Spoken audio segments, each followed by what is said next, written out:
Are you finding that you are extremely motivated on certain days, ready to conquer the day and let others know that you're here, but yet find yourself lacking motivation and drive on other days?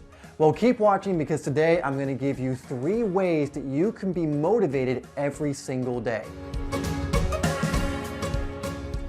Hey guys, Dave here from Simplysoccer, helping you to improve your game and stand out on the pitch. If you haven't already, make sure you're subscribed to Simplysoccer as we try to do exactly that on a daily basis. So if you're like me, you have certain days and certain moments when you feel really alive and energetic and motivated. You feel like you're ready to conquer the world and accomplish all of your goals right in that one moment. It feels incredible. You're visualizing what your future is going to look like when you conquer the world and you achieve all these goals and you get to the top. However, then comes those moments when you're not feeling like you're on top of the world, where you're feeling really unmotivated, low energy, even maybe a little bit down on yourself.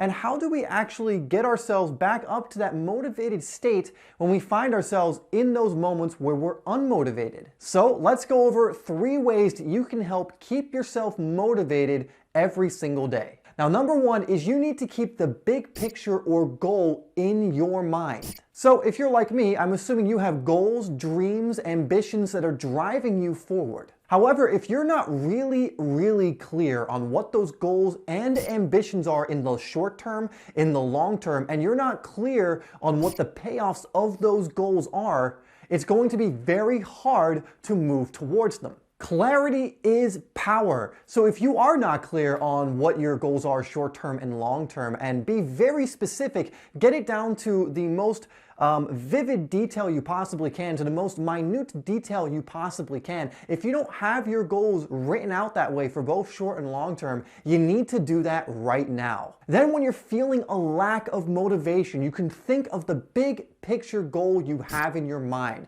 Then when you're lacking motivation, you can remember the reason that you're actually pushing ahead and pushing forward. You can remember that big goal you're trying to achieve, and you can remember what it would feel like when you have that big goal. All of the details, remember, down to the most minute detail. And when you have a goal that's that clearly defined, it's much easier to motivate yourself in the moment to do what you need to do. However, if you don't have that clarification and that clear picture of your goal in front of you, you won't be as motivated to do that workout or do that training or do that project that you need to do. And when you're not doing the workouts and the projects and the training that you need to do to progress towards that goal, you're going to lose momentum and you're not going to make up ground on that goal. So make sure your goals and ambitions are clear so that they can fuel you on a daily basis. Okay, number 2 is to focus on small daily wins. Now, this is one of my favorite ideas and a key component when it comes to success. Most of us lose motivation and energy when we're presented with a big project or proposition and it just looks like a very daunting task. And the reason for this is because we see where we are now and we see that this goal is way off in the future.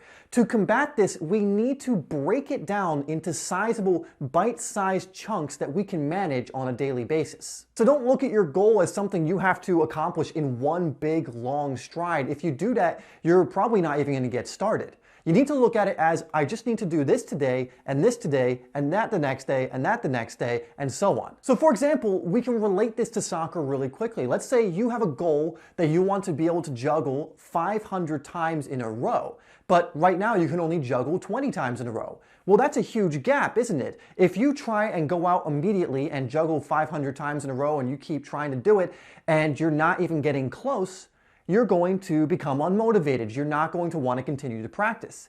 But on the first day, if you're just like, you know what, let me hit 20 today in a row, then tomorrow I'll focus on hitting 30, and then maybe 50 the next day, and then maybe 70 the next day, and maybe 100 the next day, and so on and so forth. And eventually you'll be at 500 if you continue to do that. Every day you're focusing on your small daily win, which is hitting that number that's challenging. It's above what you've done before. It's above the 20 that you were originally at, but it's not such a daunting task that you become unmotivated. If anything, you will rise up to the challenge of, okay, I just need to hit 10 more than the previous day. And then the next day I need to hit 10 more. And the next day maybe 20 more, until eventually you hit that 500 mark. You will also start to become more confident in yourself the more times you hit your daily goals and your daily wins. So one quote that I love, or a story that I love, is told by Will Smith that really is relevant to this topic. So what he says is when he was a kid, him and his brother were told to build a wall by their dad. And at first they didn't want to do it or anything, but their dad basically said, no, you're going to build this wall, I'm making you do it. And what he said was, it took him about 1.5 to 2 years to finish the wall, but what he learned is, you don't set out on the first day to build a wall. That's like your goal. The wall represents your big goal or ambition, but you don't set out on the first day to build a wall. You set out on the first day to lay a brick as perfectly as you can lay a brick, and the brick represents your daily win.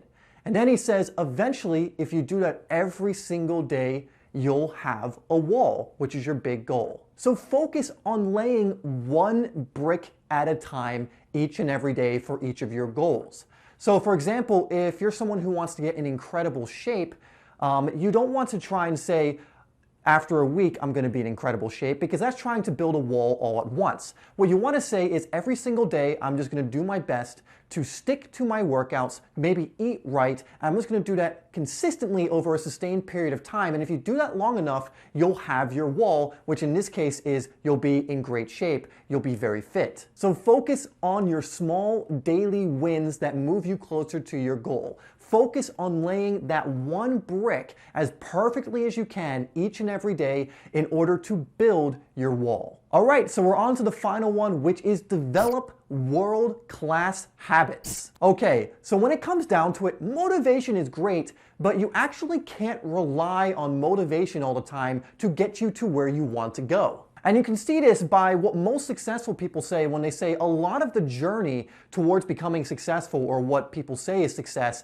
was very grueling and was full of hard work. Yet even in those moments when they were unmotivated and they had to grind, they still did it. Now, why is that? They didn't rely on motivation alone. Yes, many days you might be able to motivate yourself, and that is going to help you, significantly in achieving your goals. And you should definitely be trying to motivate yourself. But if you can't motivate yourself, that's no reason to say, well, I can't get motivated, therefore I'm just not going to do my goals today. And this isn't good because it breaks up all of the momentum that you've been building for however long you've been building it. So in order to ensure that you still do what you need to do on a daily basis, in order to get to your big goals and ambitions, even when you're not motivated, is to develop world-class habits. A habit is just something that you do on almost a subconscious level. You hardly have to think about it. A good example is brushing your teeth. When you go to brush your teeth, you're not even really thinking about it, or each and every day, you don't have to write on your daily list of to-dos, brush my teeth. At least I hope you don't. It's just something that you subconsciously do because you've done it over and over and over again for a long period of time. Well, we want to do the same thing with certain activities and create habits out of them that are going to help propel us towards our goals. Now, a great example of a world-class habit is having a really good morning routine. And after doing it long enough every single day, it becomes a part of you. It's not something that you struggle with anymore. You get up every day automatically, do your morning routine, which sets you up for the rest of the day. So I highly suggest that you develop habits that are going to help you push through even on days when you're not motivated. A great book to read in order to learn about the habits you should be developing and how to actually develop habits is The 7 Habits of Highly Effective People by Stephen Covey. And I'll put that book in the description if you want to take a look at it, or if you want to purchase it. And I really think it's one of the best books to buy in order to invest in yourself if you want to develop great habits that last you really a lifetime. Okay guys, so question of the day is, which one of these areas do you need to work on the most, and how are you going to start working on it? Let me know down in the comments. Okay everyone, thank you for watching. Please be sure to share this video with someone, subscribe to Simply Soccer if you haven't already, and to like this video. Be sure to come back tomorrow at 5 p.m. for a brand new video that's going to help you to improve your game and stand out on the pitch. All right guys, until next time, work hard, and I'll speak to you later.